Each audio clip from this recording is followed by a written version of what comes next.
वो rocket science नहीं है B1 करना, काफ़ी लोग कर लेते हैं, बल्कि पढ़े लिखे लोग अक्सर नहीं भी होते वो भी कर लेते हैं। सबसे पहले देखें, आपने ये चीज़ देखनी कि आपको किस किस फील्ड में मसला हो रहा है या किस पार्ट में मसला हो रहा है। 4 पार्ट्स होते हैं लाइक आइल्स। रीडिंग है, आपके पास लिसनिंग है, राइटिंग है और रीडिंग और स्पीकिंग है। सबसे मुश्किल जो पार्ट आमतौर पर लोगों को लगता है वो है राइटिंग का, क्योंकि उसमें एक लेटर आता है, आपने उसमें तकरीबन 80 से लेकर 120 वर्ड्स का एक लेटर लिखना होता है राइटिंग का, जो मुझे खुद भी पर्सनली मुश्किल लगा और मैंने काफ़ी उसके ऊपर काफ़ी स्ट्रगल किया तैयारी के दौरान। तो मैंने उसी को उठाकर फिर कुछ वीडियोज़ बना दी ताकि वो सबकी आसानी हो जाए। लेकिन टोटल लगभग 45 आते हैं सवालात लिसनिंग प्लस रीडिंग के, और 36 पास आपको क्लियर करने होते हैं। लोग अगर वहाँ से सीख रहे हो, पाकिस्तान से, इंडिया से, वहाँ बैठे हुए हो, तो इतना एक्सपोजर नहीं मिलता आपको।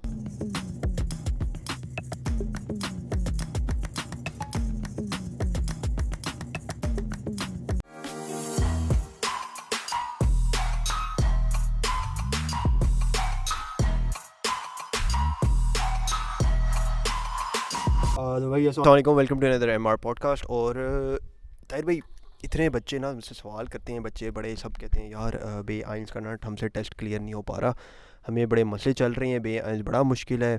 तो आप बताएं हम क्या करें? बे आइंस की टेस्ट की टिप्स बताएं कि एक तो तैयारी करें तो कहाँ से करें, फिर जी जब तैयारी हो जाए तो पेपर कैसे क्लियर करें, और बे आइंस क्या इतना मुश्किल है कि क्लियर हो ही नहीं सकता। तो कई लोग अक्सर ना कहते हैं कि यार ये तो हमारे बस की गेम है ही नहीं। हालांकि बे आइंस यार इतनी बड़ी बड़ी जब डिग्रियां कर लीं, इतनी बड़े बड़े अपने थीसिस लिख लिए, तो बे आइंस क्या चीज़ है? मेरे हिसाब से या बात दुरुस्त कुछ मुश्किल तो है। मुश्किल तो है ऐसे, नहीं, लेकिन कोई आपने चीज़ बात नहीं है। हैवी कर दी थी तो उसको सपोर्ट करने के लिए। सपोर्ट कर रहे थे, सही। नहीं, बे आइंस ऑन अ सीरियस नोट, अगर दिल हो तो 3-4 महीने की गेम है। अगर आप टिक के बैठ के करो ना तो 3-4 महीने से ज़्यादा की गेम है नहीं बे आइंस की। बट अगेन सही गाइडेंस बड़ी ज़रूरी होती है, वो चाहिए होती है, और वो आपको देंगे ताहिर भाई, जिन्होंने बे आइंस क्लियर कर लिया माशाल्लाह, और इन्होंने अनप्योरिंग टेस्ट भी क्लियर कर लिया ज़िंदगी। हाँ, बी की तैयारी 2-3-4 महीने में भी, लेकिन अगर आपने ऑलरेडी A2 किया हुआ है तो मेरा ख्याल है कि और जल्दी भी और जल्दी हो जाए, वो तो ज़ाहिर बात है। बात हो रही थी टिप्स की, तो क्या टिप्स हैं ताहिर भाई आपके पास के हवाले से। के हवाले से टिप्स तो काफ़ी सारी हैं। सबसे पहले देखें, आपने ये चीज़ देखनी कि आपको किस किस फील्ड में मसला हो रहा है या किस पार्ट में मसला हो रहा है। 4 पार्ट्स होते हैं लाइक आइल्स। रीडिंग है, आपके पास लिसनिंग है, राइटिंग है और रीडिंग और स्पीकिंग है। तो नॉर्मली जो लोगों को मसला होता है, जिन्होंने A1 A2 क्लियर किया हुआ है और B1 करना चाह रहे हैं, तो उनको आमतौर पे राइटिंग, जिसमें आपको एक लेटर लिखना होता है, उसमें मसला पेश आता है। क्योंकि अगर आप जर्मनी में काफ़ी अरसे से हैं तो बेया इसकी जो रीडिंग है और जो लिसनिंग है वो बहुत आसान होती है। उसके मैं कुछ लिंक्स मुनीब को दे दूँगा जो कि इस डिस्क्रिप्शन में डाल देंगे। टेल्क के ऊपर कुछ मॉडल टेस्ट मौजूद हैं और कुछ ऑनलाइन एग्ज़ाम्स 3-4 मॉडल टेस्ट हैं। अगर आप उनको एक दफ़ा कर लें, आपको अंदाज़ा हो जाएगा कि रीडिंग और जो लिसनिंग वो मुश्किल नहीं है।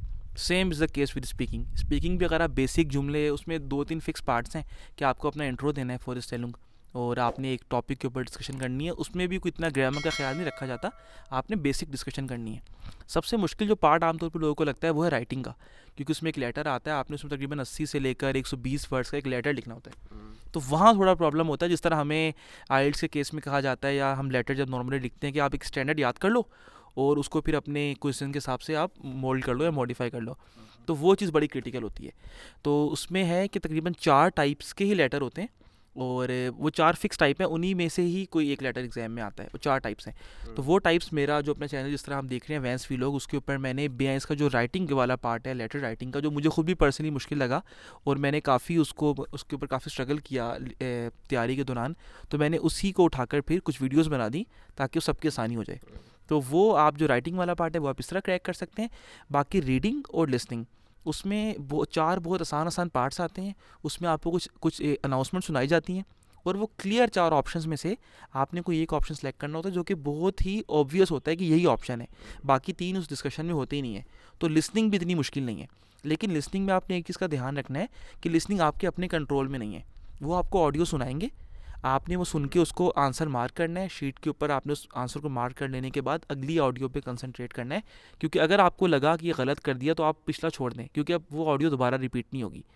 लेकिन टोटल लगभग 45 आते हैं सवालात लिसनिंग प्लस रीडिंग के, और 36 पास आपको क्लियर करने होते हैं या सही करने होते हैं। वो बहुत आसान है, बिल्कुल मुश्किल नहीं है, उसकी सैम्पल्स आपको मिल जाएंगे। और रीडिंग का पार्ट इज़ क्वाइट ईजी, वो बिल्कुल A2 और A1 लेवल का होता है। लिसनिंग का भी ईजी होता है यार, लिसनिंग का पार्ट ही मतलब बहुत लिसनिंग का ऐसा होता है कि बस मतलब आपने अगर टीवी शोज़ वगैरह देखते हो थोड़े समझ आ जाते हैं ना आपको, तो बड़ा यूँ करके 10 आराम से हो जाएगा। और अब तो हमारे लिए शायद ज़्यादा ईजी होता है क्योंकि लाइक हम इतनी देर से अब रह गए हैं। हाँ, जर्मनी में तो शायद जो लोग नए आ रहे हैं ना बिल्कुल सीख रहे हैं, उनके लिए इतना ईजी ना हो। हमारे लिए ईजी था कि जी 5-6 साल 6 साल के आप यहाँ पे हो, जर्मन सुन रहे हो, जर्मन लोगों से मिल रहे हो, दुकानों में चल रही है, ये चल रही है, तो ऑटोमेटिकली वो आपका माइंड फिर पिक करने लग जाता है चीज़ें। तो एक थोड़ा सा वो इफ़ेक्ट होता है कि शुरू में आप लोग अगर वहाँ से सीख रहे हो, पाकिस्तान से, इंडिया से, वहाँ बैठे हुए हो, तो इतना एक्सपोजर नहीं मिलता आपको, वो जो होता है ना सराउंडिंग्स या लिसनिंग का इतना एक्सपोजर नहीं मिलता।